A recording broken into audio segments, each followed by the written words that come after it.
I think it is important for me to speak quickly on the contentious issue of the tenure of our national and state executive officers. As we all know, a motion was moved at the last National Executive Committee meeting of February 27, 2018, to the effect that when the tenure of the current executive expires in June this year, they should be allowed to continue for 1 year.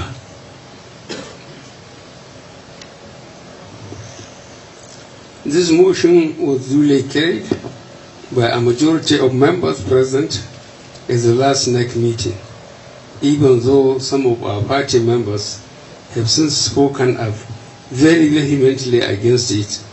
Others have even taken the matter to court.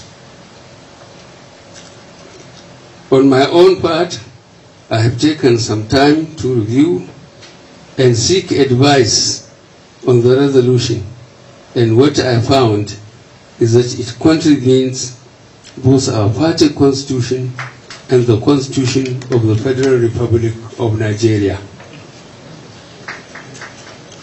While the APC Constitution in Article 17, in bracket 1 and 13.2, bracket B, limits the tenure of elected officers to 4 years, renewable once by another election. The 1999 Constitution of Nigeria, as amended in Section 223, also prescribes periodic elections for party executives at regular intervals, which must not exceed 4 years. Furthermore, Article 31 of our party's constitution provides that any principal officer wishing to recontest or contest for another post must resign from his current post at least 1 month before the election.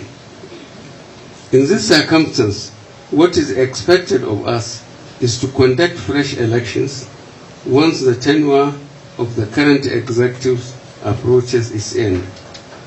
A caretaker committee cannot remedy the situation and cannot validly act in place of elected officers.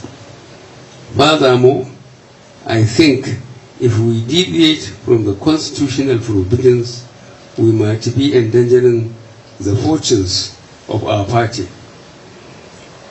If the tenure of our party executives can be legally faulted, then it means that any nominations and primary elections that they may conduct can also be faulted.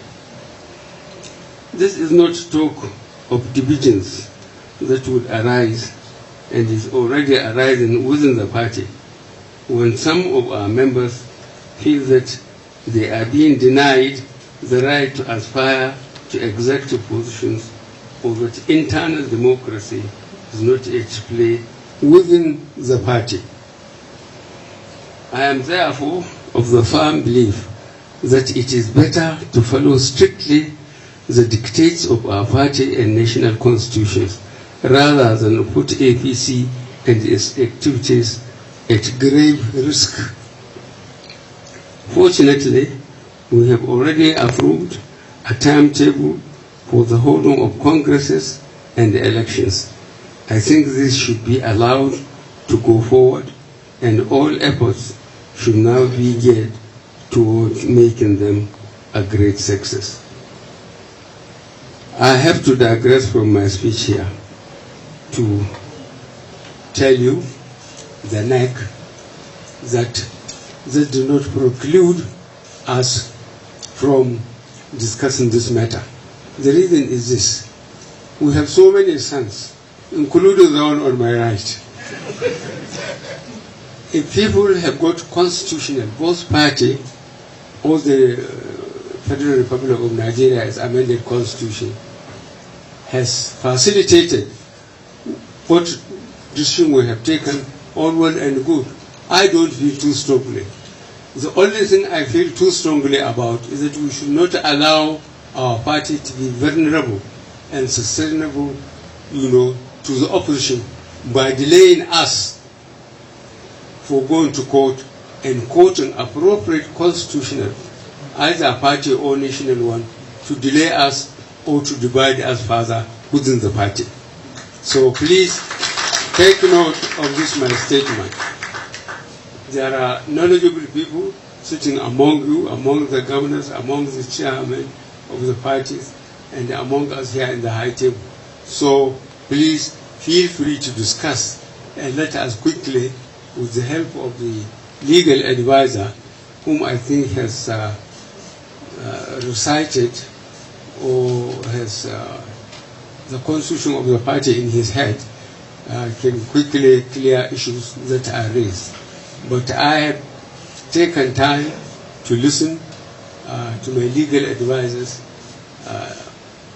constitutionally given to me in terms of the Ministry of Justice, that our decision is contrary to both the party and the constitutional position. Please feel free by facts. I don't want narratives and so on. Please bring facts, and we will reflect and discuss them here and now, and proceed to accept whatever we feel should be done. And let us be prepared to face the opposition, either in the courts or on the pages of newspapers, to make sure that our program is not disrupted by court actions. Thank you very much.